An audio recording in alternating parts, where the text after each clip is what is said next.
is my view. I just don't understand why we are taking a bunch of tools in our foreign policy toolbox and tossing them into a dumpster. And I think we need to start giving African countries more of what they want and less of what they don't. That seems like an obvious proposition, but frequently our Africa strategy doesn't seem to be guided by that principle. Picking a fight with South Africa, a pretty important nation, and labeling them as committing genocide against African farmers, accepting Afrikaner refugees while we're shutting off other refugees from Africa. We are in a state of crisis right now when it comes to our relations with the continent and other competitors of ours, from Iranians to Russians to Chinese to people that don't always align with us, from the Emiratis and others, are flooding the zone where we are retreating in a stunning way. They called us partners. Then they pulled the plug and left us hanging. Now, Washington is panicking because China didn't hesitate to step in.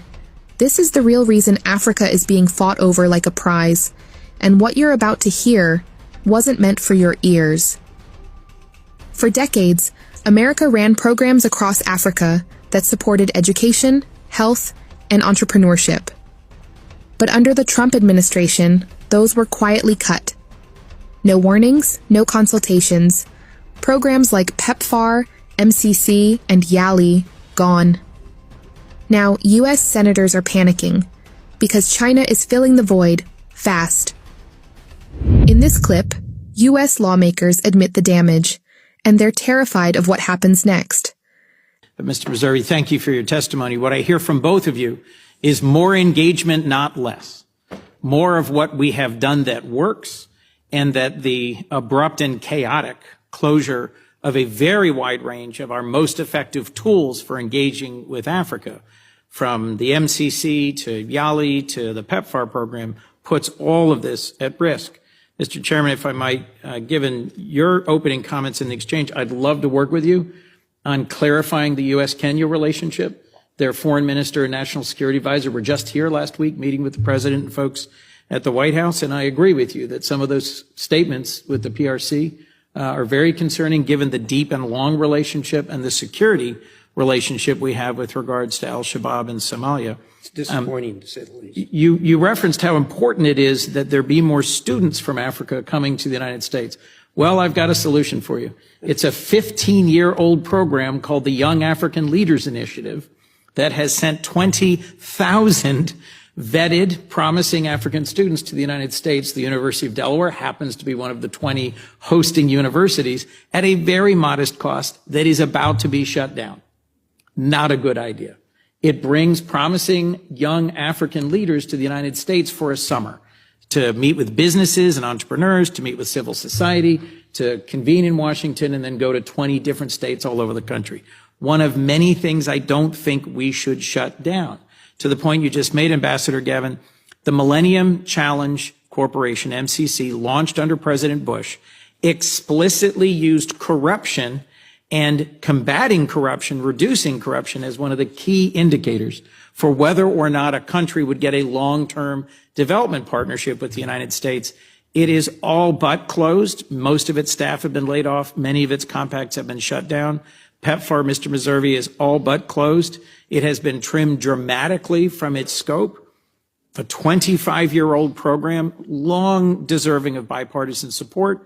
I'd just be interested in both of you briefly saying, what does it do to our reputation on a continent of 54 countries, a continent with enormous human potential and natural resources, a country that China and Russia see as the continent of the 21st century?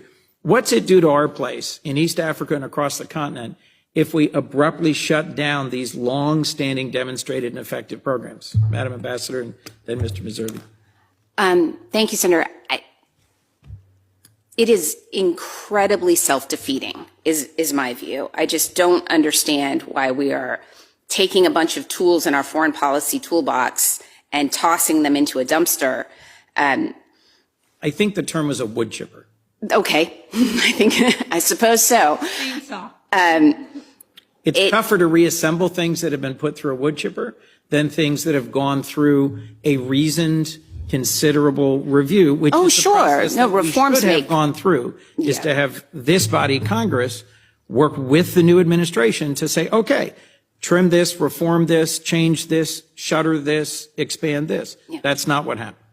No, it's not. And not only have we lit our credibility on fire, and you see particularly China making hay of this, the favorite phrase now is reliable partner. China's a reliable partner. They're not going to abruptly pull the rug out from under you.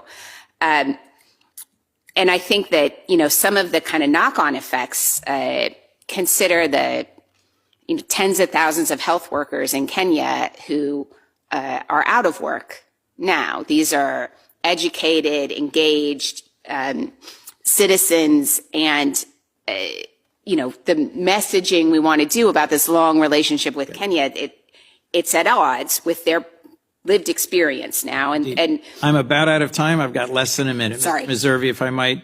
I do agree that a bright spot is the hard work done under the previous administration by Avril Haines in DRC, Rwanda, and it's continuing under Special Advisor Boulos. There's a real chance of peace there. I can't think of a more concentrated example of the PRC-U.S. competition than the two adjacent bases in Djibouti. I've just introduced with Senator Ricketts a bill to try and prioritize focusing on denying the PRC more basing opportunities on the continent.